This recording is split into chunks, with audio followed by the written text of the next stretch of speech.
is a clear evidence that we don't need Nigeria. We don't actually need Abuja as a rock succeed as Igbo people or develop.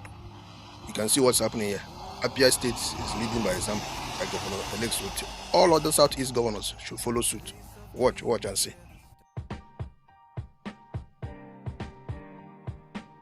This is one of our innovative products for the Abia State government, the first state in the country that are rolling electric buses.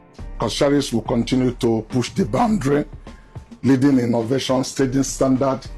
Other automobile industry will be judged by. So I think Abia State with this bus will lead in tourism because they try to keep Abia safe, where people can come in and have the same comfort like it's done in UK.